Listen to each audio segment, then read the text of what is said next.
katakan buka mata hatiku. Buka mata hatiku. Buka mata hatiku, biar ku memandangmu. Biar ku memandangmu. Buka mata hatiku. Buka mata hatiku, biar ku memandangmu. Biar ku memandangmu. Kau layak ditinggikan, nyata kemuliaan-Mu, curahkan kuasa-Mu, sembah buka mata hatiku, buka mata hatiku,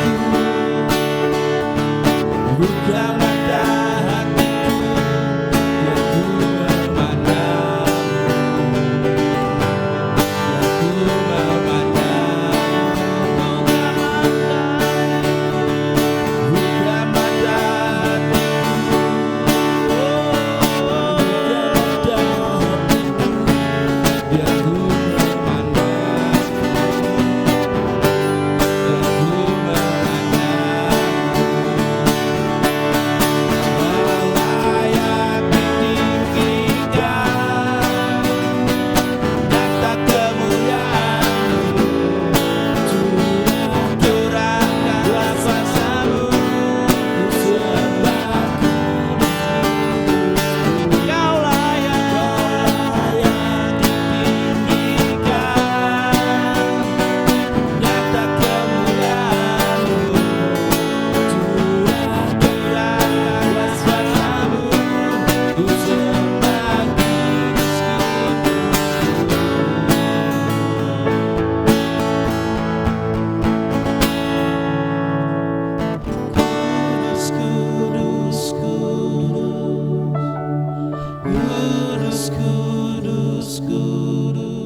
Kudus, kudus, kudus, kudus, kudus, kudus, kudus, kudus, biar ku memandangmu. Kudus, kudus, kudus, kudus, kudus, kudus, kudus, kudus, kudus, kudus, kudus, biar ku memandangmu. Kita mau katakan lagi, kudus, kudus, kudus, kudus, kudus, kudus, kudus, kudus, kudus, kudus, kudus, biar ku memandang. Kudus, kudus, kudus, kudus, kudus, kudus, kudus, kudus, kudus, kudus, biar ku memandang.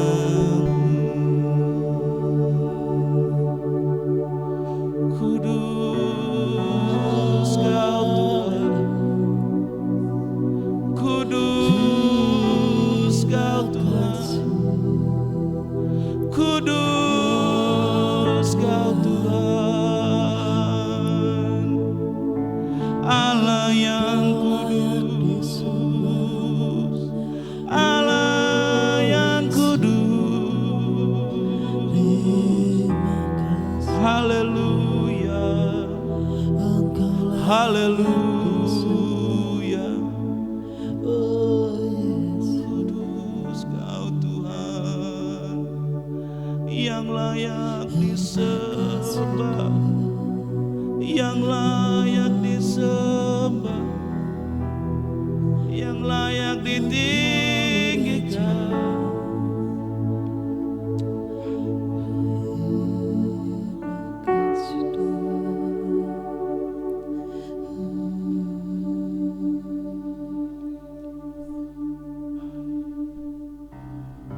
Firman Tuhan dalam Yesaya pasalnya yang ke-6, ayatnya yang kedua sampai dengan ayatnya yang ketiga. Para serafim berdiri di sebelah atasnya, masing-masing mempunyai 6 sayap. 2 sayap dipakai untuk menutupi muka mereka, 2 sayap dipakai untuk menutupi kaki mereka, dan 2 sayap dipakai untuk melayang-layang. Dan mereka berseru seorang kepada seorang, katanya, Kudus, kudus, kuduslah Tuhan semesta alam, seluruh bumi penuh kemuliaannya. Oh, kudus Kau Tuhan, kudus Kau Tuhan semesta alam, seluruh bumi penuh kemuliaan-Mu Tuhan. Kudus, kudus Kau Tuhan.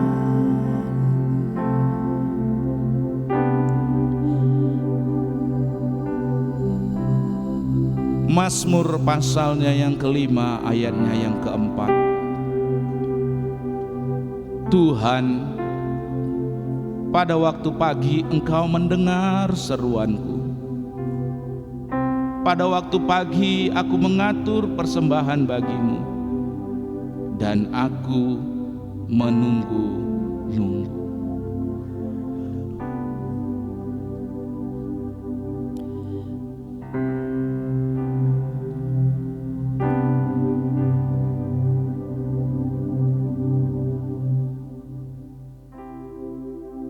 Suci, suci, suci, Tuhan Maha Kuasa.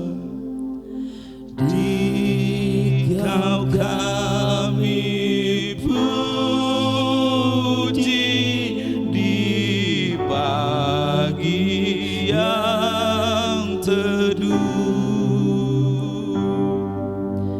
Suci, suci, suci, murah dan perkasa, Allah Tritunggal, agung nama-Mu. Suci, suci, suci, Tuhan Maha Kuasa. Dikau kami puji di pagi yang teduh. Suci, suci, suci, murah dan perkasa, Allah Tritunggal,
firman Tuhan, Wahyu pasalnya yang ke-6,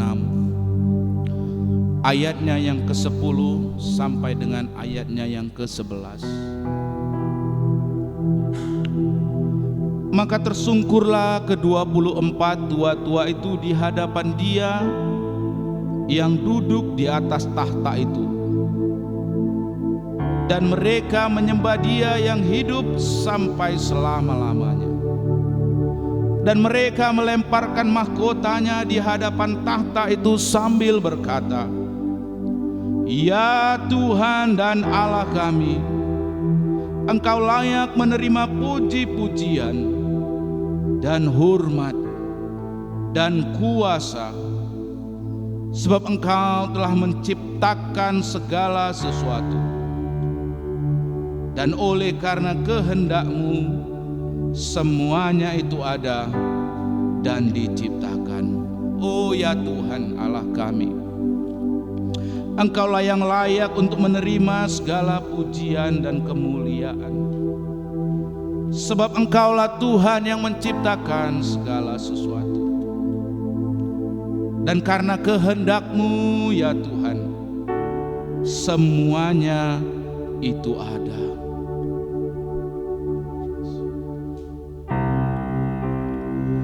Suci, suci, suci,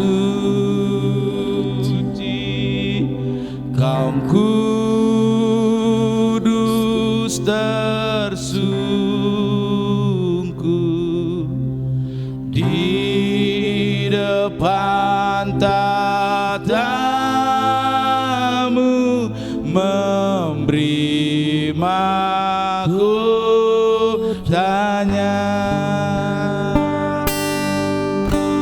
Segenap malaikat sujud menyembah Tuhan yang ada.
Segala pujian bagi-Mu ya Tuhan.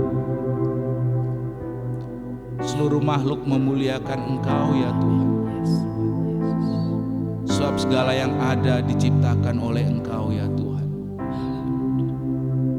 Terpujilah Engkau Tuhan Allah kami. Betapa agung dan ajaib dan besar dan mulianya Engkau Tuhan.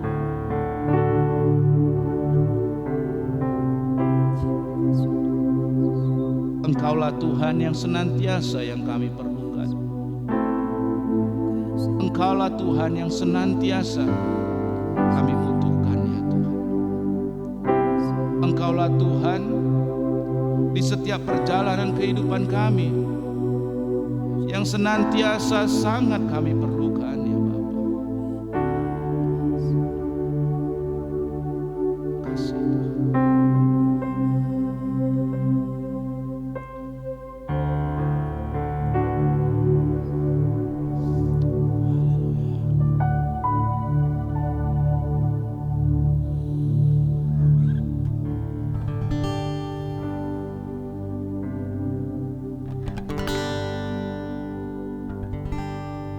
Ya Tuhan, tiap jam ku memerlukan-Mu.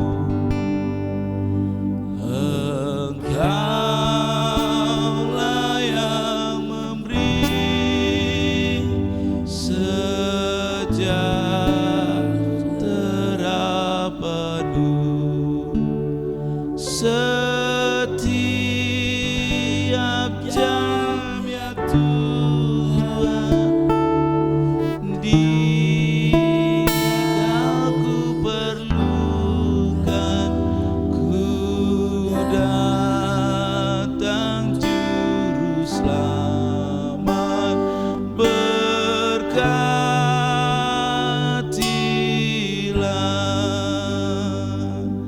ya Tuhan, ya Tuhan, tiap jam ku memerlukan-Mu. Engkaulah yang memberi sejahtera penuh setiap jam, ya Tuhan. Dikau perlukan, ku datang Juru Selamat. Berkatilah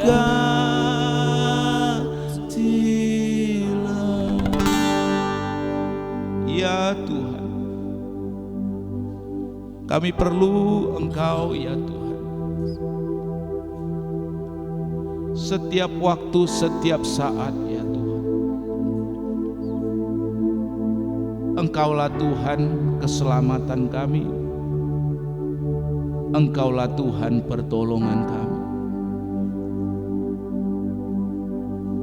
Kami tidak akan mampu menjalani kehidupan ini Tuhan, kalau Tuhan tidak berkenan menyertai kehidupan kami. Kami datang kepadamu ya Tuhan.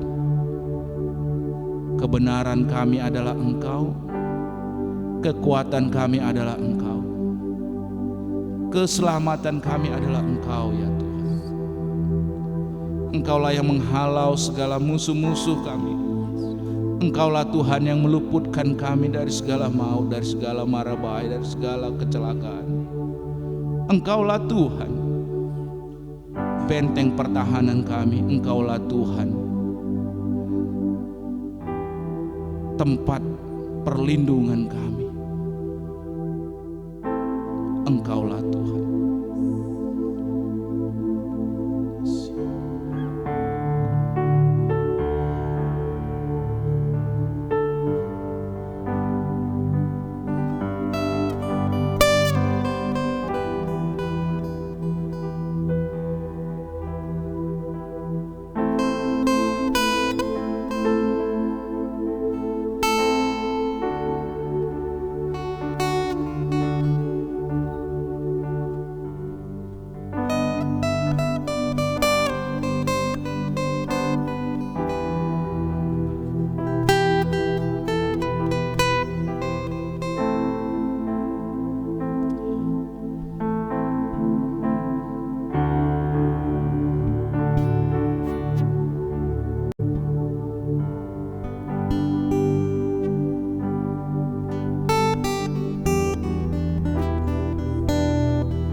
Tuhan, Engkau mengetahui segala keinginanku, dan keluhku pun tidak tersembunyi bagimu.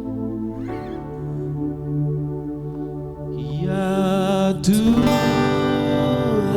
tiap jam ku memerlukan Engkaulah yang memberi sejahtera penuh setiap jam ya Tuhan, tinggal ku perlukan, ku datang juru selamat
pengorbanan Kristus Yesus Tuhan kami yang menjadikan kehidupan kami berharga. Pengorbanan Kristus Yesus Tuhan kami yang menjadikan kami layak di hadapan-Mu. Kami adalah orang-orang yang seharusnya dimurkai, tapi dalam Kristus Yesus Tuhan kami beroleh pengampunan dosa, beroleh penebusan dosa, sehingga kami boleh menghampiri Engkau Tuhan. Terima kasih Tuhan Yesus.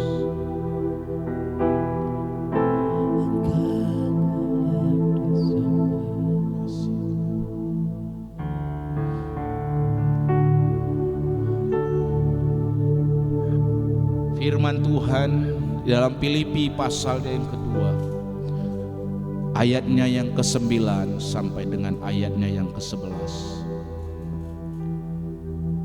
Itulah sebabnya Allah sangat meninggikan Dia dan mengaruniakan kepadanya nama di atas segala nama, supaya dalam nama Yesus bertekuk lutut segala yang ada di langit dan yang ada di atas bumi dan yang ada di bawah bumi, dan segala lidah mengaku Yesus Kristus adalah Tuhan, bagi kemuliaan Allah Bapa.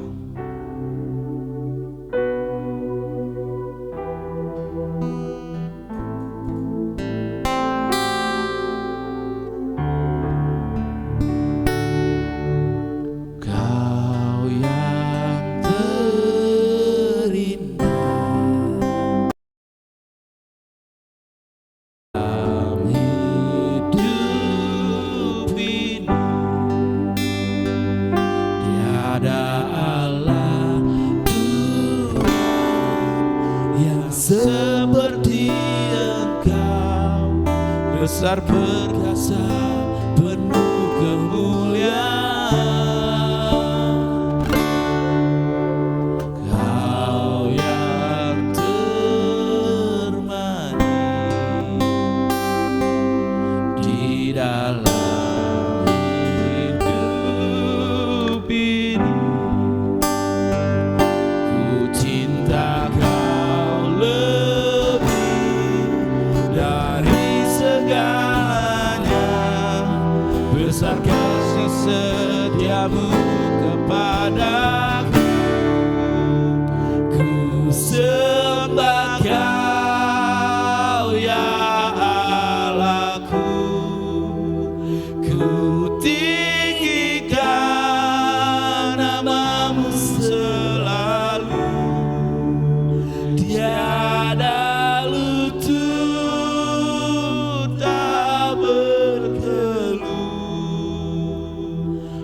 Haleluya, haleluya. Saya undang petugas pokok doa, kita berdoa untuk pokok-pokok doa.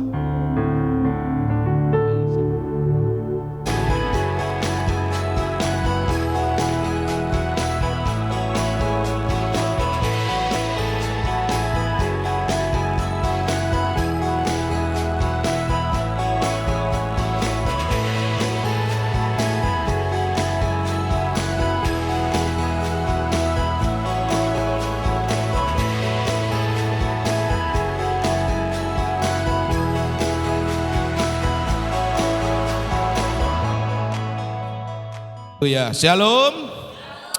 Puji nama Tuhan, kita udah sampai di akhir daripada penghujung bulan ini. Masih di tema yang sama, finishing strong. Bapak Ibu, finishing strong.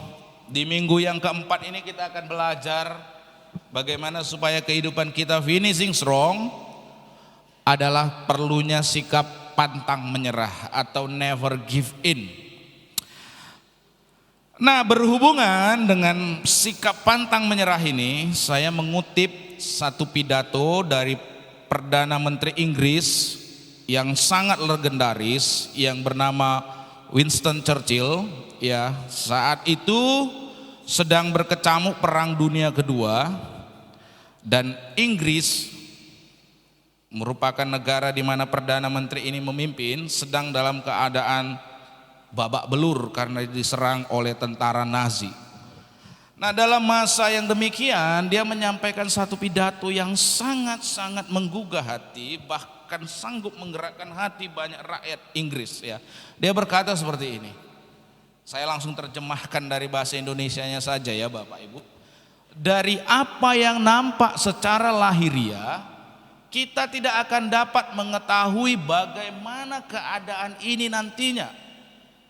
Tetapi bagi semua orang sesungguhnya apa yang telah kita lalui dalam kurun waktu ini, ya dari masa selama 10 bulan terakhir, inilah pelajaran yang dapat kita petik, yaitu jangan pernah menyerah, jangan pernah menyerah, jangan pernah dalam hal apapun, baik dalam hal yang besar maupun yang kecil, dalam hal yang akbar maupun yang remeh, jangan pernah menyerah kecuali kepada keyakinan akan kehormatan dan akal sehat. Suatu pidato yang sangat menginspirasi. Bagaimana isinya menyatakan supaya rakyat Inggris itu tidak terpengaruh oleh keadaan sukar yang sedang dialami ya. Karena saat itu negara Inggris sedang diserang oleh negara Jerman yang saat itu dipimpin oleh Adolf Hitler ya. Nah, apa yang dia sampaikan ini dihayati oleh masyarakat Inggris, sehingga mereka pun antusias.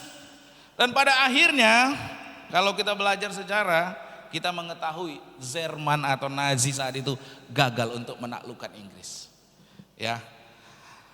Nah, dari hal ini Winston Churchill ini dipandanglah sebagai seorang pahlawan negara. Bisa kita katakan Winston Churchill ini mengakhiri kehidupannya dengan finishing strong. Amin.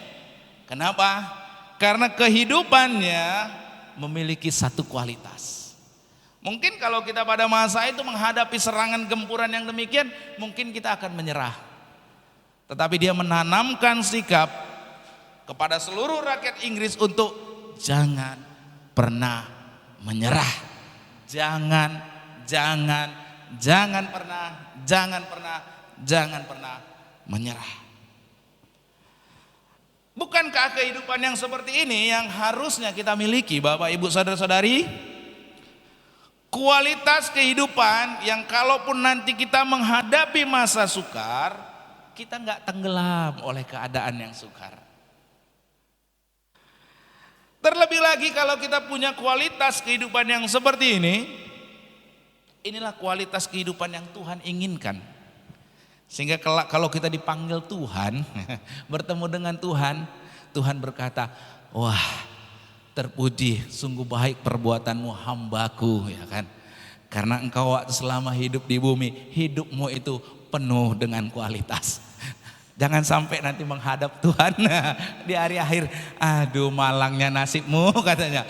Sungguh hidupmu tak mencerminkan satu kualitas pun katanya.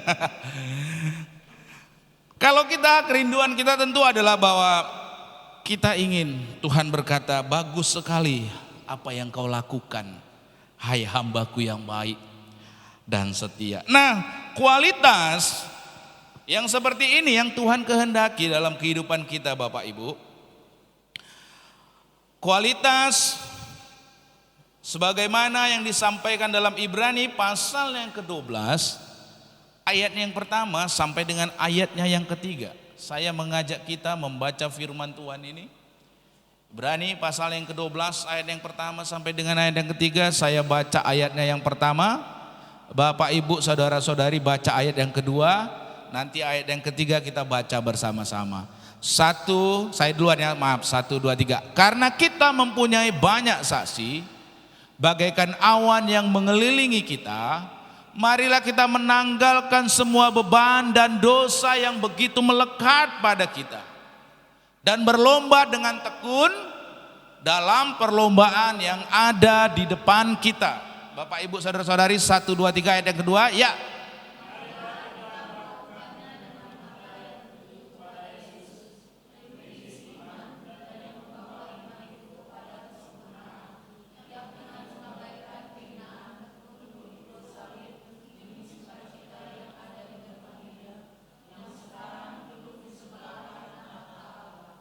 Ayat yang ketiga kita mau baca bersama-sama, 1, 2, 3. Ingatlah selalu Dia yang tekun menanggung bantahan yang hebat itu terhadap dirinya dari pihak orang-orang berdosa, supaya jangan kamu menjadi lemah dan putus asa. Bapak Ibu, nanti kalau ada waktu di rumah, Bapak Ibu baca Ibrani pasalnya yang ke-11 sebelum pasal ini. Di sana itu dikisahkan tentang pahlawan-pahlawan iman. Ada mulai dari Habel sampai dengan Samuel. Nah, para pahlawan iman inilah yang disebutkan di Ibrani pasal yang ke-12 ayat yang 1 sebagai banyak saksi bagaikan awan yang mengelilingi kita. Mereka ini adalah orang-orang yang disebut sebagai pahlawan iman. Nah, yang kemudian di ayat yang selanjutnya, penulis surat Ibrani itu mengatakan bahwa setiap pengikut Kristus itu bagaikan orang yang sedang dalam perlombaan. Minggu kemarin tentang berlomba, minggu ini tentang berlomba. Jadi saudara harus ingat, kehidupan Kristen itu identik atau erat, tidak terlepas dari yang namanya berlomba. Katakan kanan kiri, berlomba.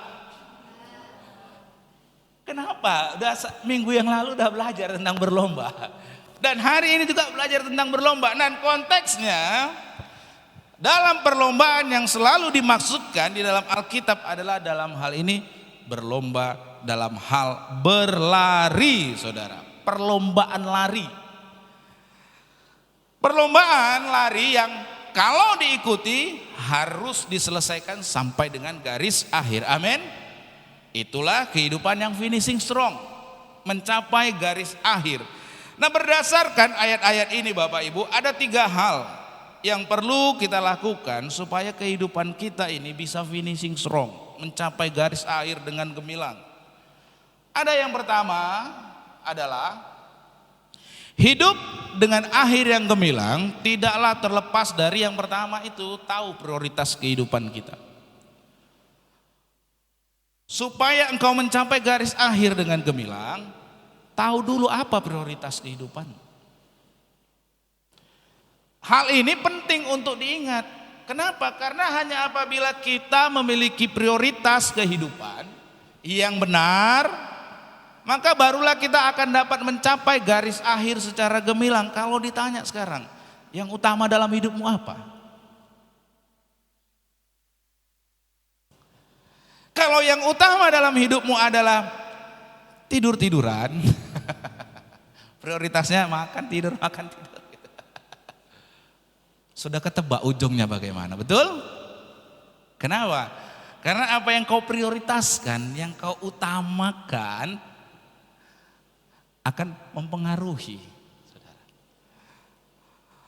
Nah, kalau seorang atlet, prioritasnya apa Bapak Ibu? Kalau dalam hal ini atlet lari, prioritasnya adalah supaya dia sampai garis akhir. Supaya dia mencapai garis akhir, maka dia perlu untuk yang namanya menanggalkan segala penghambat yang dapat menghalangi dirinya untuk bisa berlari dengan leluasa. Itu sebabnya kalau saudara nonton televisi yang namanya lomba lari, pakaiannya nggak ada kayak saya. Kenapa? Kalau yang peserta lomba lari, kalau bisa pakaiannya itu seketat dan seminim mungkin, sejauh masih bisa dipandang sebagai etika yang umum cocok, ya kan? Kebayang nggak kalau kayak saya ini ikut lomba lari? Apa yang saya kenakan, apa yang saya pakai ini menghambat untuk berlari. Sehingga kalau saudara nonton televisi, pelari itu pasti pakaiannya ketat, udah ketat minim lagi. Kenapa? Itu untuk menanggalkan penghambat, karena kalau dia pakainya seperti saya ini, tentu dia tidak akan bisa berlari dengan cepat. Nah, Bapak Ibu saudara-saudari, itulah berbicara tentang prioritas. Nah, pentingnya prioritas kehidupan yang benar untuk mencapai garis akhir inilah yang diingatkan dalam Ibrani pasal yang ke-12 tadi dengan kalimat sebagai berikut.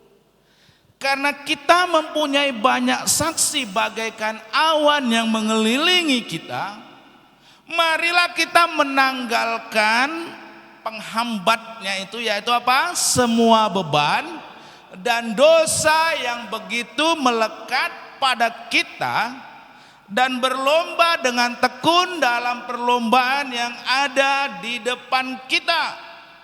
Di sini disebutkan ada dua hal yang menjadi penghambat. Dua hal yang menjadi penghambat. Kalau kita baca, kalau diumpamakan orang yang sedang berlari ini, yaitu yang pertama ada beban, yang kemudian ada dosa. Di sini dibedakan antara beban sama dosa. Nah, kalau dosa udah banyak contohnya di Alkitab. Gara-gara dosa, akhirnya kehidupannya atau perjalanan kehidupannya berantakan. Contoh saja Simpson. Ya kan? Pahlawan yang begitu gagah perkasa. Ya kan? Yang Tuhan sudah karuniai kekuatan untuk menjadi pembebas bagi umat Israel. Tapi kan dia jatuh dalam dosa. Sehingga akhirnya apa? Gara-gara itu dia akhirnya dipermalukan, bukan? Ya kan? Menjadi bahan tertawaan. Nah, di sini kembali diingatkan ya tentang beban dan dosa. Kalau dosa nggak usah dibahas, sudah banyak contohnya. Saudara baca aja Alkitab. Satu contohnya tadi udah Simpson ya. Nah, kembali kepada Ibrani pasal yang ke-12 ayat 1 tadi. Apa yang dimaksud dengan beban? Apabila beban dan dosa itu dibedakan, maka apa itu beban? Beban itu adalah segala hal yang walaupun bukan merupakan dosa, tetapi dapat merintangi kita untuk hidup secara efektif. Sebagai contoh tentang hal itu adalah hobi. Tidak semua hobi merupakan hal yang berdosa. Memang ada hobi yang bisa juga berdosa. Apa? Hobi mencuri kan berdosa. Tapi tidak semua hobi itu berdosa. Hanya saja di dalam batas tertentu hobi tersebut dapat mengakibatkan kehidupan kita tidak menjadi efektif. Sebagai contoh dalam hal ini bermain catur. Hobinya main catur terus. Pulang kerja, pulang sekolah main catur. Habis makan selesai itu main catur. Sehingga yang mau tidur di pikirannya itu bidak-bidak catur toh. Bangun pagi, mau habis sarapan pagi pikirannya bidak catur. Sehingga kehidupannya akhirnya menjadi kehidupan yang tidak efektif.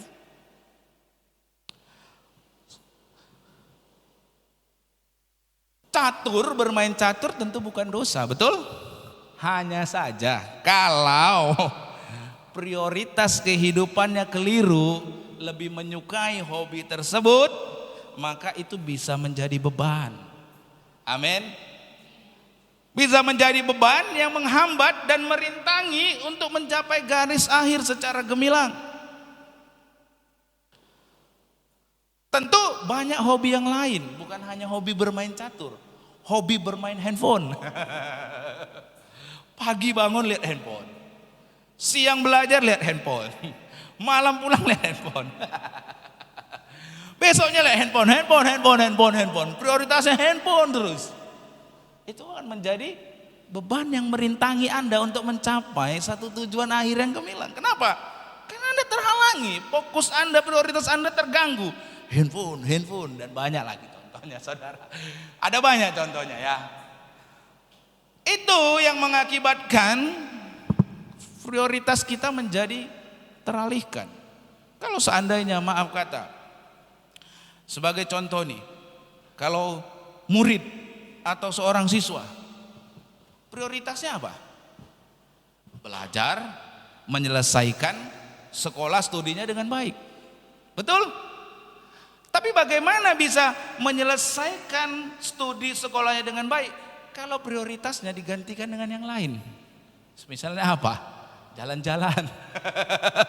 Harusnya yang prioritasnya untuk sampai selesai apa? Belajar, studi, belajar. Tetapi prioritasnya digantikan dengan jalan-jalan, bermain-main. Kira-kira bagaimana ujungnya saudara? Saudara, bagaimana ujungnya kira-kira? Berhasil, amin. Berhasil dari mana? Ya kan mungkin berhasil, ya kan? Nah, tentang kita bagaimana prioritas yang benar, ini bagus sekali ya, belajar dari seorang tokoh yang bernama Eric Liddell. Ini asli nih, saudara buka aja Google ya. Namanya Eric Liddell, dia atlet lari dari Inggris.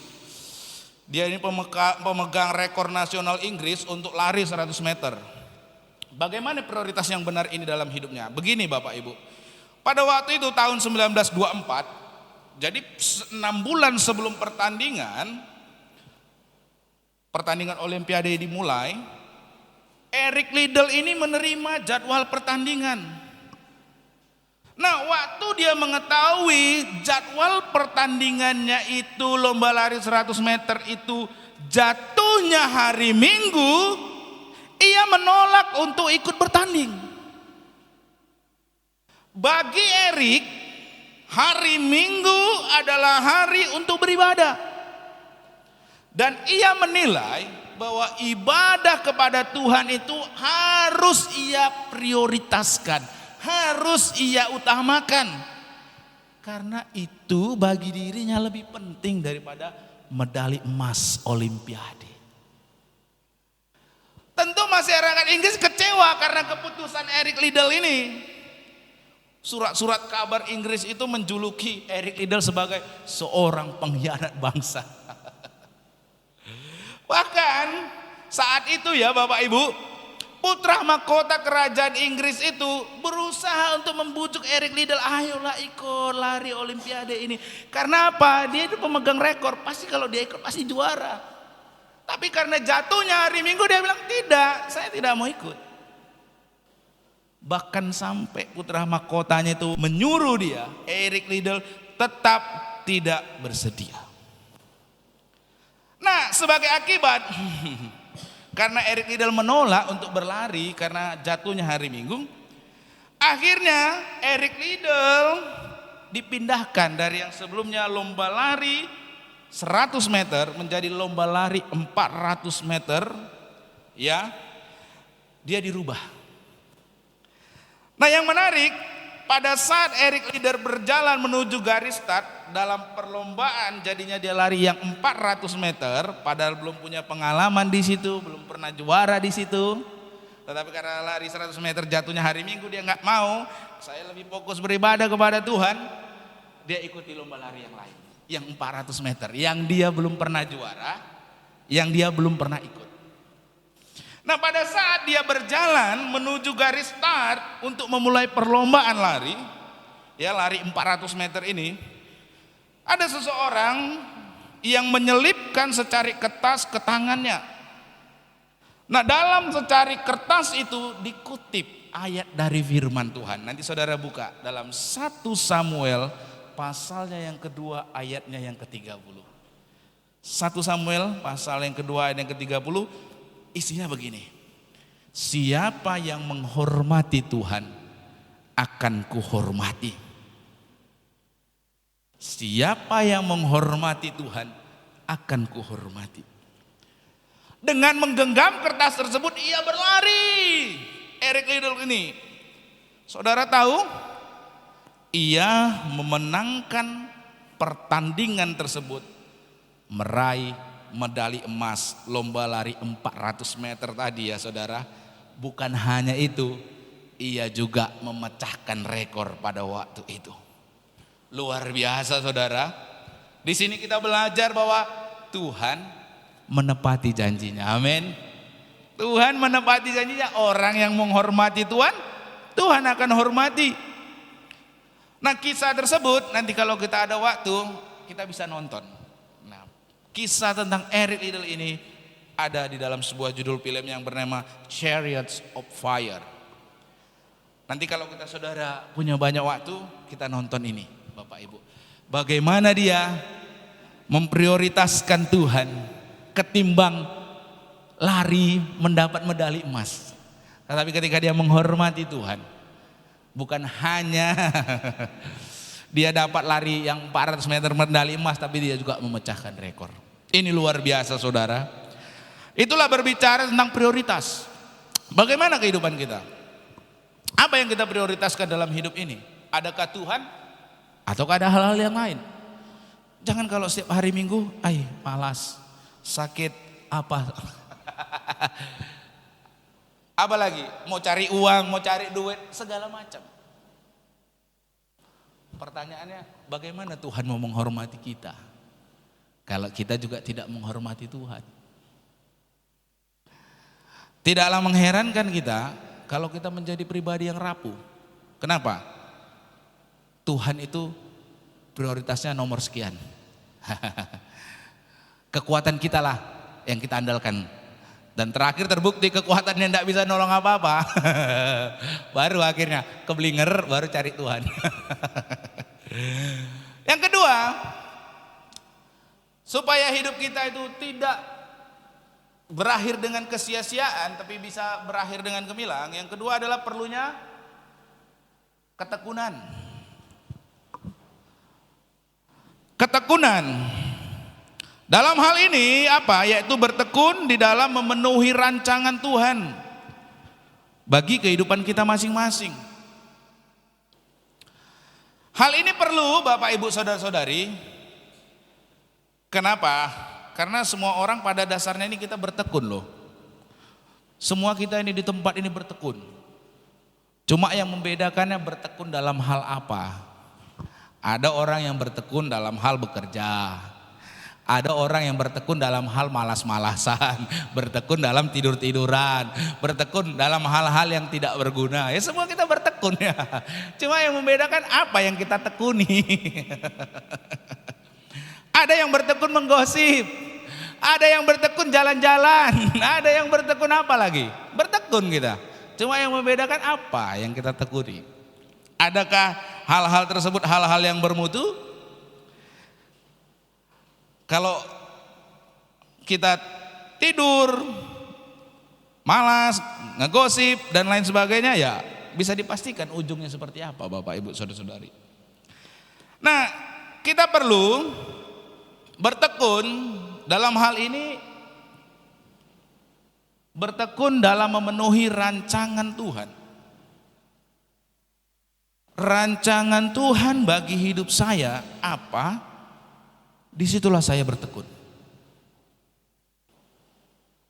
Bukan bertekun pada hal-hal yang tidak sesuai dengan rencana Tuhan. Hal ini dikatakan di ayat 12, pasal yang 12 ayat yang pertama. Di sana dikatakan begini.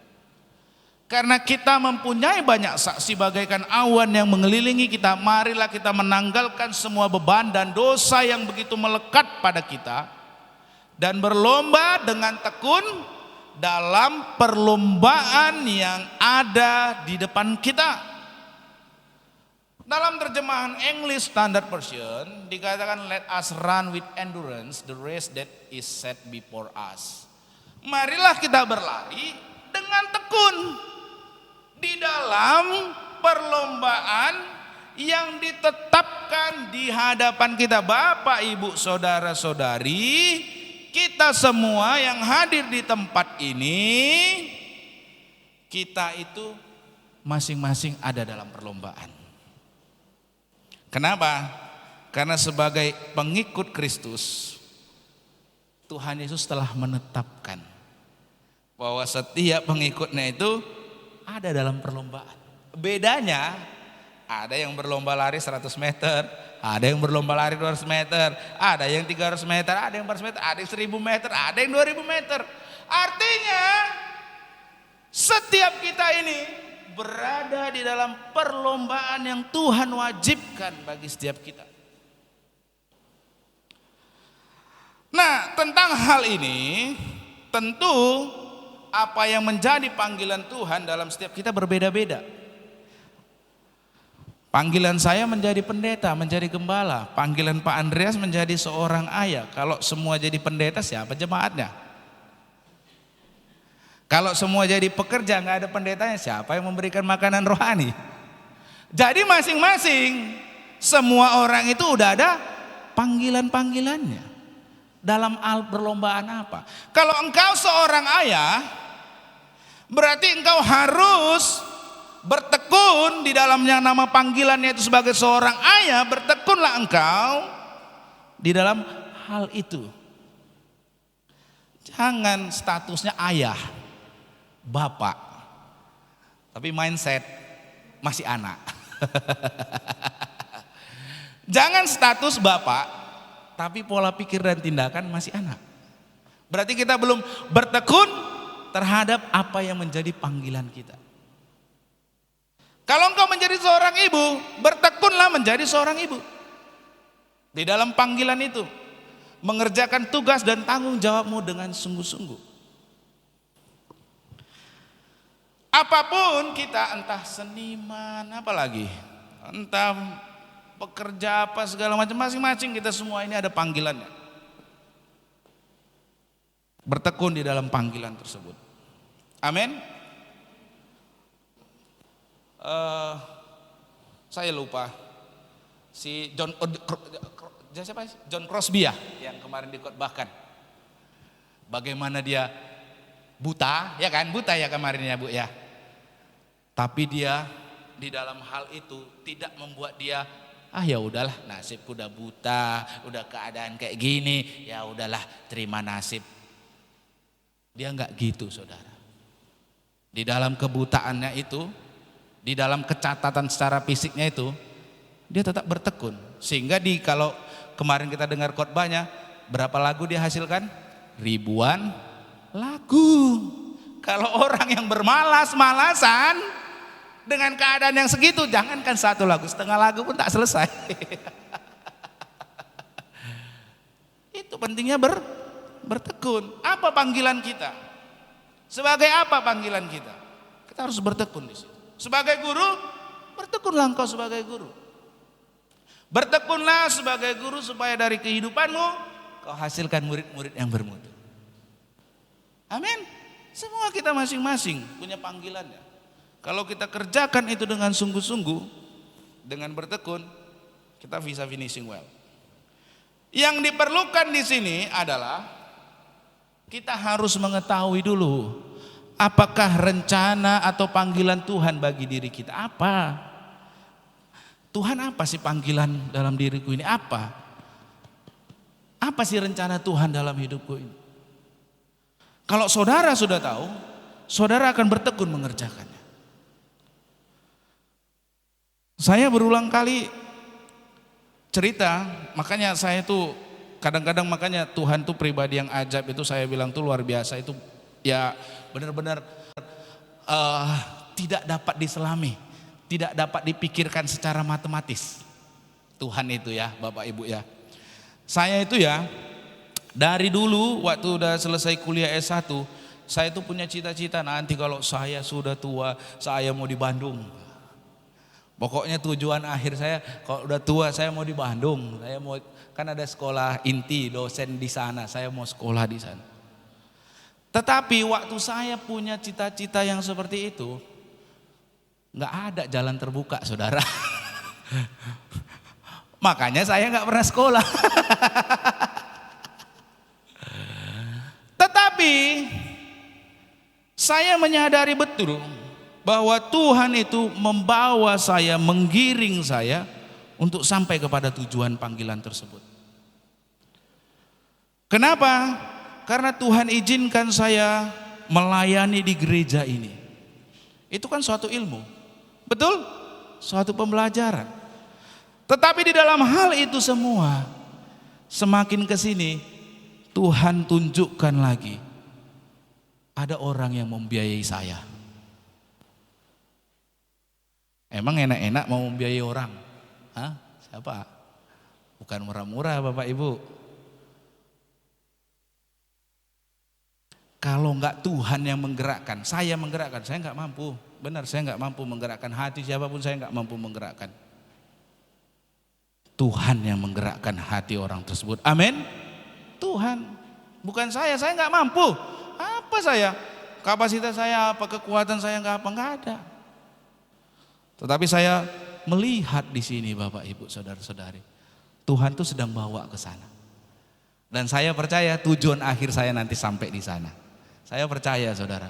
Kenapa? Dari perjalanan hidup saya, lambat laun Tuhan bawa ke sana. Dan sekarang saya sebagai akibat karena sudah sampai di situ, saya sekarang bertekun luar biasa saudara.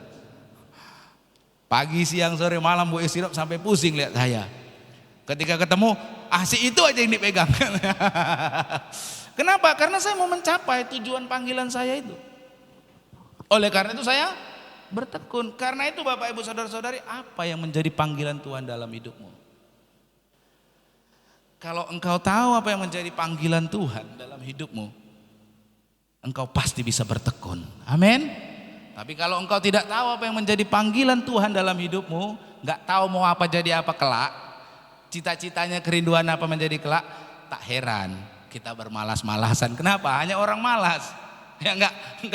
Kenapa? Enggak tahu tujuannya apa. Ya udahlah. Tapi kalau orang punya tujuan, pasti dia bertekun. Amin. Yang ketiga, oh ya, ini ada satu ungkapan dalam bahasa Inggris yang bagus sekali. Winners never quit, quitters never win. Para pemenang itu tidak pernah menyerah. Orang yang mudah menyerah tidak akan pernah menang. Ingat saudara, mau jadi pemenang, jangan pernah menyerah. Kenapa? Karena orang yang mudah menyerah tidak akan pernah pemenang. Ingatkan dulu kanan kiri, jangan menyerah. Jangan menyerah. Hanya orang yang tidak pernah menyerah yang akan menjadi pemenang. Kalau orang mudah menyerah, dia tidak akan pernah menjadi pemenang. Ya. Ya, selanjutnya yang ketiga adalah supaya hidup kita itu berakhir dengan gemilang. Apa yang menjadi prioritas kita? Kalau kita tahu prioritas, kita menanggalkan semua penghambat untuk mencapai prioritas kita yang utama. Yang kedua, kalau kita tahu prioritas kita itu akan membuat kita bertekun di dalam prioritas tersebut, bertekun dalam panggilan tersebut. Dan yang ketiga, di sini pentingnya arah pandang kita.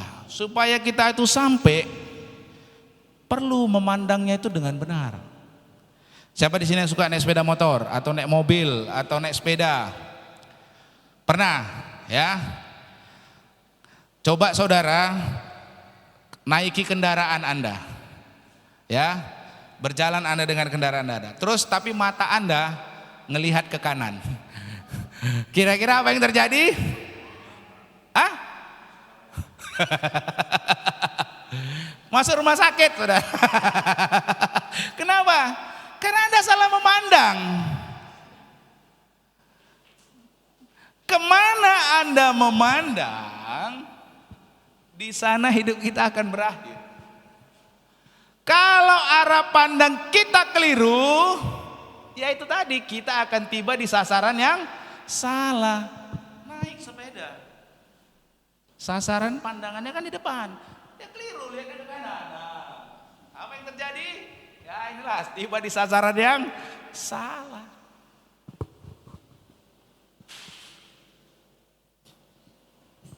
Nah, pentingnya arah pandang yang benar dikemukakan dalam Ibrani pasal yang ke-12 ayat 2 sampai 3 tadi.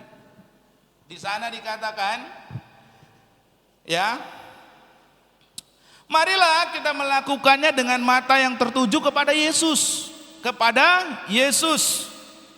perintis iman, dan yang membawa iman itu kepada kesempurnaan, dan yang dengan mengabaikan kehinaan tekun memikul salib demi sukacita yang ada di depan Dia yang sekarang duduk di sebelah kanan tahta Allah.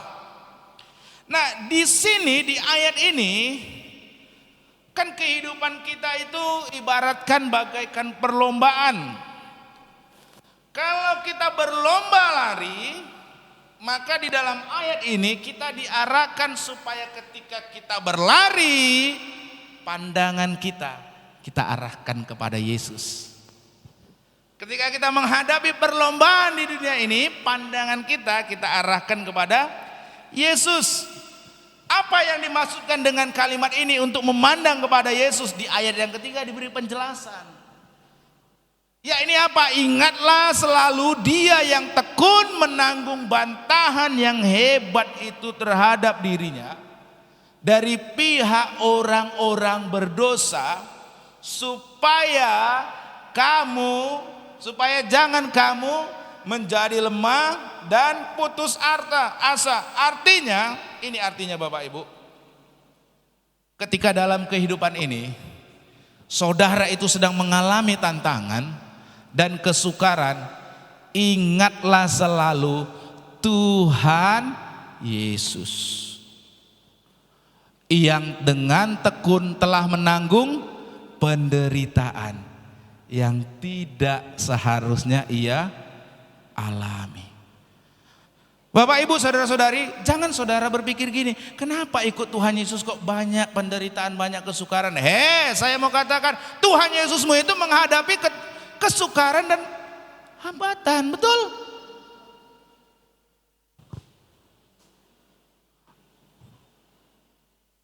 Pak, Bu, kalau ada kesukaran pandang Yesus.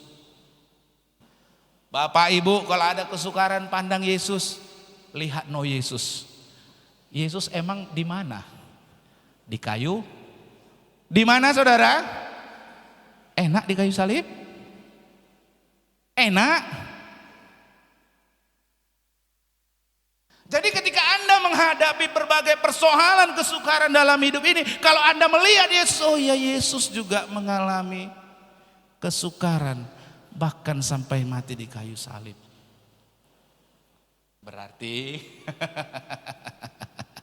saudara, oh Yesus saja mengalami kesukaran, Yesus saja mengalami tantangan, mati di kayu salib, ya saya juga mampulah. Amin. Kalau saudara memandang kepada Yesus. Ketika saudara berbuat baik tetapi justru tidak disukai, difitnah, emang Yesus gak berbuat baik? Tapi Yesus dihina tuh. Hah? Emang Yesus ada berbuat kejahatan sehingga Ia layak disalibkan? Tidak. Emang Yesus ada berkata-kata kasar, berkata-kata kotor sehingga Ia layak dicaci maki? Ada? Ada. Makanya itu kalau di dalam kehidupan ini, kamu dalam perjalanan ke hidup ini, mandangnya kepada Yesus. Oh iya, Yesus loh, Yesus. Digituin. Oh, berarti saya juga sebagai pengikutnya harus bisa. Amin. Amin saudara. Jangan merasa sok Kristen eksklusif. Nggak mau mengalami kesukaran, nggak mau mengalami tantangan, mau hidupnya mudah. Anda salah. Oleh karena itu diingatkan di sini, pandang Yesus. Tuhan Yesus itu tekun. Aduh, berat kali nih salib di depan. Stoplah, nggak jadi. Mogoklah, nggak jadi. Apakah seperti itu? Dia tetap terus sampai kepada garis akhir. Bapak Ibu saudara-saudari, oleh karenanya itu di ayat 3 dinasihatkan. Kenapa? Supaya kita itu senantiasa harus perlu memandang Yesus. Supaya jangan kamu menjadi lemah dan putus asa. Itu sebabnya kenapa kamu disuruh pandang Yesus. Ingatlah selalu akan Yesus. Arahkan pandanganmu kepada Yesus supaya kamu jangan menjadi lemah dan putus asa. Orang kalau memandangnya kepada kesukaran terus, masalah terus, pasti putus asa, betul? Pasti menjadi lemah, betul? Itu sebabnya pandang kepada Yesus, supaya kamu jangan menjadi lemah dan putus asa. Pandanglah Yesus, ya, dan ingatlah selalu akan Dia yang tidak pernah mengecewakan orang yang berharap kepadanya. Bapak, Ibu, saudara-saudari, apa yang kita pelajari di sepanjang bulan ini supaya kita mencapai garis akhir dengan gemilang, ya, kita perlu melihatnya dengan apa yang menjadi bagian dari akhir. Apa visi, apa tujuan cita-cita saya di akhir kehidupan ini. Itu yang di minggu yang pertama. Di minggu yang kedua, karena kita tahu apa yang menjadi tujuan di akhir kehidupan ini, kita akan memaksimalkan waktu kita. Kita tidak akan menyia-nyiakan waktu kita. Kita tidak akan membuang-buang waktu kita, karena kita tahu ada tujuan yang ada di depan sana yang mau kita capai. Dan yang ketiga, bersikap tidak mudah menyerah. Amin. Untuk mencapai apa yang menjadi tujuan tersebut, pasti ada tantangan, ada kesukaran. Oleh karena itu diperlukan untuk sikap tidak mudah menyerah. Dan yang hari ini kita belajar sekali untuk kita terus bertekun, tidak pernah menyerah, gigih terus supaya kita mencapai itu semua. Nah, Bapak, Ibu, saudara-saudari, ya, keempat hal tersebut Tuhan Yesus ini lakukan semua. Tuhan Yesus tahu untuk apa Dia datang ke dunia. Dia datang ke dunia tujuannya adalah untuk menyelamatkan manusia, menebus manusia dari kesia-siaan, membawa mereka kepada kehidupan yang kekal. Oleh karena itu, waktunya yang 3,5 tahun Tuhan Yesus pakai dengan benar-benar. Dia berjalan mengelilingi seluruh wilayah Israel. Dia memberitakan bahwa kerajaan Allah sudah dekat. Dia nggak pernah sia-siakan waktunya. Tidur-tidurlah dulu, santai-santailah dulu, bermalas-malasanlah dulu. No. Karena dia tahu apa yang menjadi tujuannya, dia kerjakan maksimal waktunya. Waktu yang ada itu dia pergunakan dengan maksimal. Itu Tuhan Yesus kita, Bapak, Ibu, ya. Nah, masa pelayanannya yang selama 3 tahun, Tuhan Yesus isi dengan hal-hal yang bermutu, sehingga kehidupannya membawa dampak yang sangat besar. Yang kemudian ujian salib yang dihadapinya tidak membuat Yesus mundur. Amin. Dia kerjakan ujian salib itu sampai tuntas. Sampai apa, Bapak, Ibu? Sampai tuntas. Bagaimana kita? Apa yang menjadi tujuan akhir kita? Bagaimana kita menggunakan waktu kita? Dan ketika menghadapi tantangan, apa yang kita lakukan? Apakah kita seperti Yesus? Ujian salib itu dia hadapi, dia selesaikan. Itu sebabnya kehidupan Yesus adalah kehidupan berakhir dengan gemilang. Amin. Kenapa orang kadang-kadang gak mencapai garis akhirnya dengan gemilang? Penentuannya ada di mana? Ujiannya, saudara. Penentuannya di mana? Di ujiannya. Ada impiannya, ada cita-citanya, tetapi ketika menghadapi ujian dan kesukarannya itu, di situ biasanya orang berhenti. Betul? Berhenti dan putar balik. Siapa yang sering menghadapi gitu? Aduh, aku punya cita-cita, impian mau jadi begini. Udah dikerjakan dengan begini, tiba-tiba kebentok masalah. Apa yang dilakukan? Kayaknya nggak sanggup lagi mengerjakan ini. Putar balik. Yesus nggak putar balik, Bapak, Ibu. Yesus selesaikan. Itulah pribadi Yesus. Yesuslah yang menjadi teladan kita finishing strong. Berapa banyak kita pengen kehidupannya berakhir dengan gemilang. Tetapi ketika kita menghadapi ujian, kita mudah menyerah. Oleh karena itu firman Tuhan hari ini untuk kita menyadarkan kita never give in. Amin. Jangan mudah, apalagi ini anak-anak muda ini masih panjang kehidupannya, jangan mudah menyerah. Panjang kehidupannya. Ada pandanglah ke arah Yesus, ya. Tuhan Yesus memulai kehidupannya karena dia tahu apa yang menjadi tujuannya. Dia pergunakan waktunya, ujian dan kesukaran dia hadapi sampai dengan tuntas. Amin. Kalau nggak salah saudara biasanya setiap awal tahun punya planning. Bagaimana sekarang? Sudahkah putar balik badan atau mau dikerjakan sampai tuntas? Saya duga pasti saudara banyak yang putar balik badan.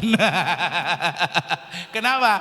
Kesukaran yang dihadapi membuat saudara putar balik badan. Tetapi kalau saudara ingin akhir kehidupan saudara gemilang, hadapi, tuntaskan, selesaikan. Amin. Puji nama Tuhan. Mari kita tundukkan kepala, kita berdoa. Ku tak akan menyerah pada apapun juga sebelum ku coba semua yang ku bisa, tetapi ku berserah kepada kehendak-Mu. Hatiku percaya Tuhan punya rencana. Ku tak akan menyerah, ku tak akan menyerah pada apapun juga sebelum ku coba semua yang ku bisa, tetapi ku berserah kepada kehendak-Mu. Hatiku percaya Tuhan punya rencana. Amin ya Tuhan. Seperti lagu yang baru saja kami nyanyikan, kami tidak akan menyerah kepada kehidupan ini, kepada kesukaran, tantangan ya Tuhan. Kami mau memandang kepada Kristus Yesus Tuhan kami, supaya kami tidak menjadi lemah dan berputus asa, supaya kami meneladani Kristus Yesus Tuhan kami, di mana Ia mengerjakan apa yang menjadi tugas panggilannya dengan semaksimal mungkin, mengerjakan waktu yang ada itu dengan hal-hal yang bermutu. Kami pun juga mau Tuhan, dan kalaupun kami sama seperti Kristus Yesus Tuhan menghadapi ujian salib, kami tidak tahu Tuhan ujian apa yang akan menghinggapi kami akan datang dalam kehidupan kami. Tapi firman-Mu mengajarkan kami untuk tidak pernah menyerah, untuk selalu memandang kepada Tuhan Yesus. Sebab di dalam Kristus Yesus ada kekuatan, ada pengharapan, ada pertolongan yang sejati ya Bapa.